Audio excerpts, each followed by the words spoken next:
అందరికీ నమస్కారం అండి. మొన్న ఆగస్టు 15వ తారీఖున గుడివాడ ముఖ్యమంత్రి వర్యులు నారా చంద్రబాబు నాయుడు గారు అన్నా క్యాంటీన్ ఓపెనింగ్ గుడివాడ రావటం జరిగింది. ఆ రోజు నాకు స్టేజీ మీద హామీ ఇచ్చిన ప్రకారం మీరు ఏ ఆటో తోలుతున్నారని సీఎం గారు అడిగారు. డీజిల్ ఆటో తోలుతున్నా అని చెప్పడం జరిగింది. ఇంకా ఖర్చు తగ్గే మార్గం ఏమైనా ఉందా అని ఆయనే అన్నారు. ఎలక్ట్రికల్ ఆటో ఇస్తానని అక్కడ స్టేజీ మీద నాకు వాగ్దానం చేశారు. అన్నమాట ప్రకారం ఈ ఆటో నాకు ఇప్పించారు. కలెక్టర్ గారు దాన్ని కన్వర్ట్ చేయటానికి అని కలెక్టర్ గారిని అడిగారు. అది మన రాష్ట్రంలో అయితే లేదంట. దానికోసమని చాలా మందిని కనుక్కొని చేయటం అవకాశం లేదని మాకు ఈ ఎలక్ట్రికల్ ఆటో ఇవ్వటం జరిగిందండి.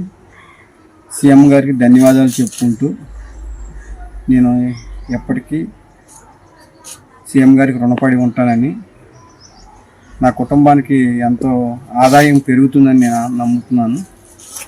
ఎందుకంటే డీజిల్ ఖర్చు ఉండదు కాబట్టి ఇంట్లోనే ఛార్జింగ్ పెట్టుకొని ఈ ఆటో తోలుకుంటే డబ్బులు ఆదా చేసుకోవచ్చు అన్నది మటుకి సీఎం గారు చెప్పింది అక్షరాల నిజమండి. సీఎం గారికి నేను రుణపడి ఉంటాను. సీఎం గారికి ధన్యవాదాలు. జీవితాంతం సీఎం గారి పేరు చెప్పుకుంటానని తెలియజేసుకుంటాను. అందరికీ నమస్కారం అండి. మొన్న ఆగస్టు 15వ తారీఖున గుడివాడ ముఖ్యమంత్రి వర్యులు నారా చంద్రబాబు నాయుడు గారు అన్నా క్యాంటీన్ ఓపెనింగ్ గుడివాడ రావటం జరిగింది. ఆ రోజు నాకు స్టేజీ మీద హామీ ఇచ్చిన ప్రకారం మీరు ఏ ఆటో తోలుతున్నారని సీఎం గారు అడిగారు.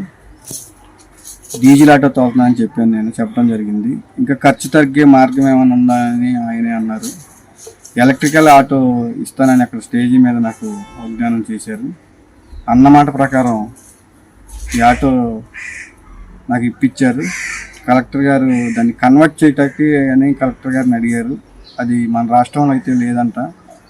దానికోసమని చాలా మందిని కనుక్కొని చేయటం అవకాశం లేదని మాకు ఈ ఎలక్ట్రికల్ ఆటో ఇవ్వటం జరిగిందండి.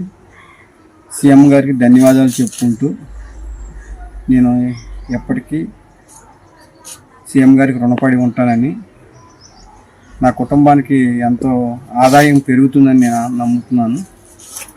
ఎందుకంటే డీజిల్ ఖర్చు ఉండదు కాబట్టి ఇంట్లోనే ఛార్జింగ్ పెట్టుకొని ఈ ఆటో తోలుకుంటే డబ్బులు ఆదా చేసుకోవచ్చు అన్నది మటుకి సీఎం గారు చెప్పింది అక్షరాల నిజమండి. సీఎం గారికి నేను రుణపడి ఉంటాను. సీఎం గారికి ధన్యవాదాలు. జీవితాంతం సీఎం గారి పేరు చెప్పుకుంటానని తెలియజేసుకుంటాను.